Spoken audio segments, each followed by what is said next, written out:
What's up, guys? I am back to bring you your recap on Little Women Atlanta Season 4, Episode 3, and it is titled Big Little News.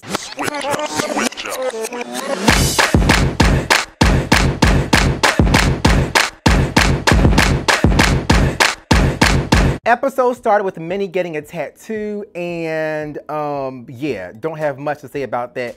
Minnie got a tattoo, but I guess the issue at hand was Minnie wanting Andrea and Amanda to get a tattoo with her, but because of the pregnancy not being told and they can't get tattoos while you're pregnant, Amanda got the tattoo with Minnie and Andrea didn't, although it was weird because we did not really see footage of Amanda actually getting the tattoo, and I'm not sure what the significance was for Minnie needing and wanting the twins, the tiny twins, to get a tattoo with her. I just feel like Minnie is always trying to find and have some belonging and connection to someone. I feel like that's probably where her lying comes from, because she probably lacks the attention that she may need, because I'm still trying to figure out what is the significance of the tiny twins getting a tattoo at the same time as Minnie and in the same area, I guess. I don't understand. Okay, so Miss Juicy was offered a partnership to be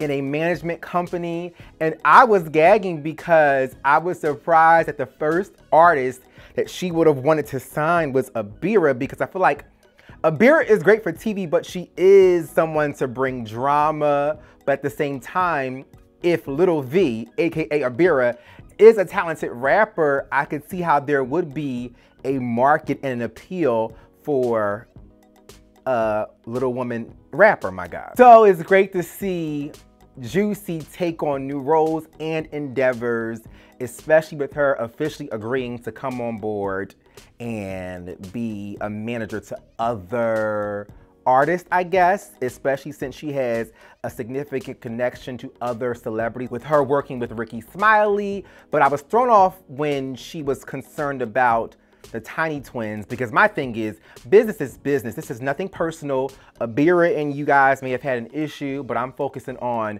what's going to bring a coin in, and you should not want to come between me and my coin, my God. And it was also interesting that Juicy wanted to bring the tiny twins on board and be their manager, especially since they're having issues with their own management company. But I feel like that may not be a great move on Juicy's part, because I feel like the tiny twins may have a great manager, but for some reason, I feel like they're hard to deal with, because we know that you guys are known for twerking. You need to stick with what works, but I think the problem with their current management is that they're trying to market them in an arena where they're not really requested, known, nor desired. Okay, so next, Money is having baby fever, but she is hesitant because her son D2 is with his father Derek, and she wants him to come to Atlanta. But my thing is, I feel like as old as her son is, and the fact that he's a male child living with his father, if his father is a good man and is raising him right, I don't think that Money should continuously try to encourage the son to come live with her. Although I do understand her as a mom wanting her child with her, but he already has a life set up that is apparently working. And when he called her, or I think she may have called him and asked, are you still gonna come? Are you ready? And he said no, he wants to stay with his dad, his cousins, and his friends.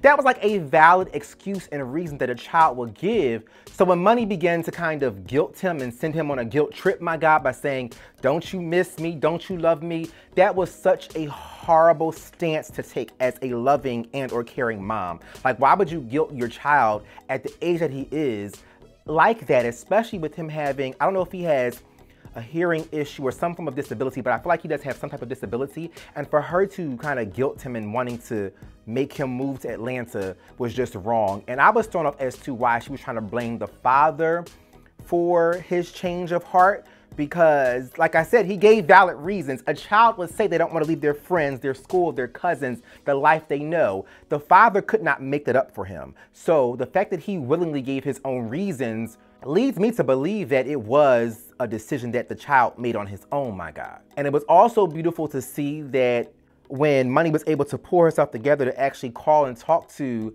D2's father, Big Derek, and he was very open and respectful and willing to work something out for money to see her son on holidays and vacations and when school is out and so on and so forth. I thought that was a great moment because last season we saw a lot of friction between them two and her, you know, pulling to get her way, and he wasn't budging. So it was great to see them trying to co-parent, which is in the best interest of D2. Now, really quick, Tanya wants to have this coochie birth, and I'm over it because we've already addressed and acknowledged the health issues and scares that come along with a little person having a vaginal coochie birth, my God. But then when Money was sharing with Tanya about what she went through and how scary it was, and that's also why she's hesitant about having another child, it's like, girl, you're still going to press the issue. Like, I pray to God that this is only her desire for a TV storyline, because it just does not make sense that another little person is going to explain to you, you know, all of the scares that they had with their pregnancy and why she was not able to have a vaginal coochie birth. And she's actually bigger than you, my God, and you're still trying to press this issue. Sam. Now, I gave Sam props for how great her wig looked on her the previous episode, but we found out in this episode that Sam only wore that wig for that day because she felt that it started to look fake and it was uncomfortable. And like I said to you guys before, I totally get it, because if she is not a wig wearer, it's just going to be awkward for her until she's at a place where she, I don't know, not even when she wants to wear it, because the hardest part is for someone to have actual hair loss and be forced to wear a wig versus you just wearing it because it's your thing and you want to wear them. All right, so Andrea and Amanda's parents arrived, and I just feel like it's so sad, because it seems as if their parents are great people. They took on Andrea's son as their responsibility and is raising him and dealing with all of his medical issues as a little person. And for this girl to continuously keep getting pregnant is just so irresponsible. But it was interesting that the parents went to Amanda's home and not Andrea's, because of course, you guys know that they don't get along with Chris, and I guess Chris feels awkward around them, which throws me off because Chris is the one who's the asshole and who's wrong. And how would you expect for a parent to feel about you in reference to situations that pertain to their daughters? So it was just crazy. I was thrown off though when Amanda lied on Andrea's behalf to the parents when the mom asked, you know, what's going on with her, why is she sick, why is she not getting up on time, why is she not answering, and so on and so forth. But I gagged because I felt like I know that Amanda is loyal to Andrea, but I didn't think that she would actually lie to her mom, especially when she said, oh, I don't know what's going on. I have no clue. Girl, you know, tell him she's pregnant. Then when Andrea finally arrived to her sister's apartment and she came to see her son and her parents, and they were questioning her, saying, you know, we didn't come there, but it's most likely that Chris doesn't want us there. I originally thought that the parents didn't want to go there nor stay there, but they wanted to go there. They felt like it was Chris that was keeping them away because Andrea wasn't answering her phone. And then she said, no, it's not him. But why would you keep your own parents away? So it clearly is him. She's acting like as if she has a say, but you're trying to baby and appease your man who is a deadbeat asshole. And then when the mom was asking Andrea about their issues and so on and so forth, all Andrea could do was make excuses for Chris. She said, I'm just approaching situations differently. I'm changing myself. I'm focusing on what I'm doing wrong because, you know, he has this and he has that. Like, girl, this is just showing that this relationship is not healthy for you, because we know that this man is a dog, and the fact that you are working on changing yourself, but he's not changing as well, that just bothers me so badly. And I feel like it stems from an insecurity that Andrea may have. And granted, she does have children by this man, but I need her to be strong and let this asshole go. It's beautiful that you want to change, but you can change all you want. This man is still going to be the asshole that he has always been.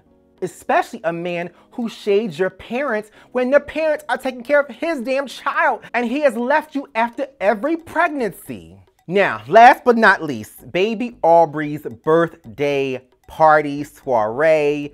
Godmother Minnie did plan it, and she gave an under the sea Ariel theme. It was so cute to see Aubrey in her mermaid outfit. I thought that was so adorable. But I gagged when Amanda said to Andrea, girl, please don't forget to tell mom and them about your pregnancy. I gagged. I'm like, girl, yes, I know it's burning up inside of you. So it was crazy because even in the moment with all of the family and friends present, Andrea still had to tell Chris and say, you know, I think it's time to tell everyone. And he was looking like, no, no, no, no, no. Dude, when were you planning to tell everyone? Like when she's on the birthing table, my God, giving birth? But she dropped the big news, and I gagged because Sam said, I knew it by the grace of God.